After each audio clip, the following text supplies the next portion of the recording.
Captain Agamemnon fired his stormbolter, shredding a termagant that was scuttling towards him. A mere drop in the ocean reflected the first captain. Hundreds of warrior organisms surged between the trees of the dark world known as Obsidian. They scrabbled over one another in their frenzy to sink talons and fangs into the Ultramarines facing them. The aliens' sheer weight of numbers heaved trees up by the roots and bore them to the ground where they vanished under the chitinous tide. In the face of this onslaught, the warriors of Agemon's strike force were executing a disciplined fighting retreat. Several of their number had already fallen to bio-ammunition or stabbing talons. Still, they maintained a hail of defensive fire as they paced backward towards their extraction site. Agamemnon felt stem pride for his warriors as he watched them fight. Not one footstep was hurried or misplaced. Not one shot was rushed. Each flanking dash by the Tyranids was spotted and swiftly countered with raging gouts of flame and hammering bolt fire. All this despite the fact that the Ultramarines battled a veritable avalanche of suicidally ferocious warrior organisms. "The Xenos aggression remains hyper-actuated," came Tyvus's voice through Agemon's vox bead. The first captain gunned down several more termagants and flicked his attention to his strategic auger before replying. "Your theoretical regarding the importance of Sample 17 appears more practical by the moment, Brother Apothecary. Our acquisition of the node beast's cerebral core certainly seems to have agitated them," said Tyvus, a wry note in his voice. "I find myself the unwilling focus of their attention." Agamemnon could see the truth of this. Tyvus fought at the heart of the Ultramarines' formation, shielded by his brother's armoured forms as though ensconced behind ceramite ramparts. Still, his war gear was gouged and stained, from where Xenos after Xenos had ignored other threats in favour of firing upon or hurling themselves at him. "Such monomania leaves the foe vulnerable, brother," said Agamemnon, firing again and hearing the warning chime of a low ammo count from his weapon. "They make no effort to seek cover from our shots, and assail us only as obstacles on their route to you."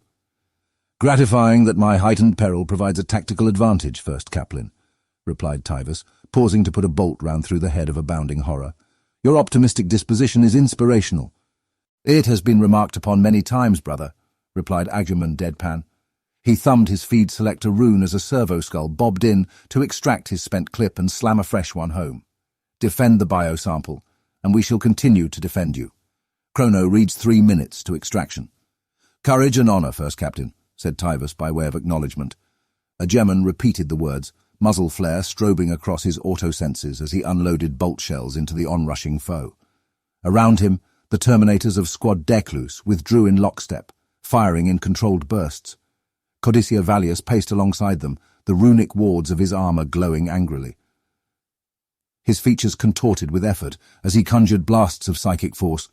Despite the smothering presence of the shadow in the warp, each manifestation hit the Tyranids like an invisible battering ram and sent broken carcasses tumbling. "Squad Decius, fire pattern Ajax Meteorus," ordered Agamemnon. "Squad Eulaxes, give them flame." The Terminators adjusted their aim, focusing on the outlier organisms Agamemnon had spotted encircling the Ultramarines. Meanwhile, the Infernus Marines of Squad Eulaxes advanced through the gaps between the Terminators. Pyreblasters levelled. They unleashed torrents of burning promethium. Focused upon reaching Apothecary Tyvus, more than a score of Tyranid organisms surged straight into the billowing firestorm. Agamemnon heard their flesh crisping and their organic armour plates cracking in the heat.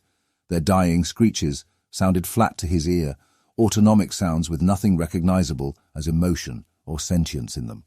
Squad Eulaxes withdrew behind the Terminators again, the maneuver as smooth as the interlocking cogs of a finely tuned mechanism. Again Agamemnon felt a swell of admiration for the battle brothers under his command. "Maintain retreat and fire patterns," he barked over the vox. "Less than 100 yards to the clearing. Runic designators show Eagle of Macragge on final approach. Be ready for combat extraction." Agamemnon heard the rushing roar of missiles firing in swift succession. He glanced to the far left of the line.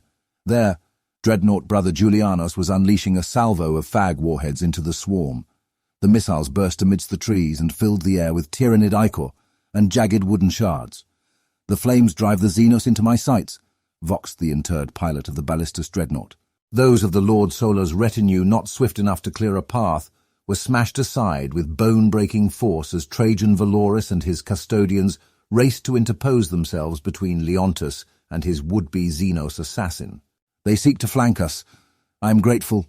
more foes to smile to make pay for what their vile kin did Ultramarine.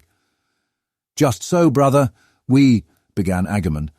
He was interrupted by a piercing scream that climbed so swiftly in pitch and volume that the first captain thought the eye lenses of his helm might shatter. Instead, they showed him a sphere of luminescent bioplasma swelling like a newborn star amidst the trees. Its fierce glare threw into stark illumination the hulking alien monster generating the deadly projectile within a caging bioelectric field. "Screamer killer!" shouted Terminator Sergeant Decius. Space Marines swung guns towards the huge Carnifex, but too slowly. The beast unleashed its bioplasmic bolt with a whip-crack of displaced air. The glowing orb shot through the arboreal gloom and hit Dreadnought Brother Julianos directly on the front of his armoured sarcophagus. Plasteel and ceramite melted under the impact. Arcs of motive force leapt from ruined systems. Smoke billowed thick and black as the Dreadnought staggered and crunched shoulder first into a tree trunk. "Brother Julianos, report," ordered Agamemnon. He received nothing but static in response. The ground shook as the Screamer Killer, amongst the most well-known and loathed subspecies of Tyranid Carnifex, accelerated into a lumbering charge. Agamemnon felt grim resolve fill him as he saw the siege beast making straight for Brother Tivus. Somehow he did not think it would balk at tearing through the Terminators of Squad Decius to reach its prey. If left unchecked, the monster would gouge the heart from his strike force. This was something Agamemnon could not allow. Gritting his teeth, the first captain muttered a benediction of wrath to the machine spirit of his power sword and stepped into the charging beast's path. Before the Carnifex could reach him, twin columns of laser energy stabbed through the gloom, scything through trunks and sending burning treetops crashing down onto the Tyranids. The blasts punched through one side of the Carnifex's head and out the other. Agamemnon distinctly saw the beast's gimlet eyes glow scarlet, then burst as flames erupted from their sockets. The Screamer Killer's legs tangled beneath it, and it pitched onto its front, ploughing a deep trench in the loam. "I live, brother captain," replied the Dreadnought, Lascanon barrels still glowing from his killing shot, artificial voice ragged with pain. "And I offer my thanks for that exemplary shot, brother Julianos," said Agamemnon. "Now fall back to the extraction point. You have sustained sore damage, and I will not risk you or your legacy of wisdom." "As you command," rasped Julianos. Step by ponderous step, he retreated into the hazy pool of daylight that marked the clearing in the dark woods. The rest of the Ultramarines moved with the damaged Dreadnought, focusing on shielding the apothecary in their midst and maintaining defensive fire. Brother Calastus fell to a flesh-borer grub through the eyepiece of his helm just as they reached clear daylight. Terminator brothers, Agrista and Pilatus made it several steps further before something huge and scuttling with a maw full of fangs and tentacles erupted from the gloom to tear them apart. Even as their vengeful brothers blasted the monster into ruptured ruin, the downdraft of the Eagle of Macragge caused the canopy to lash wildly. "Gunship, we are ready for combat extraction and have sample 17 secure," Vox at Agamemnon. "Understood, Lord," replied the crew helot pilot. "Descending. Be advised, Lord, there is urgent word from the Formidero system. Lord Solar Leontus has commanded immediate recall of all soul blades." The gunship landed with a violent scream of engines, its point defense guns hammering.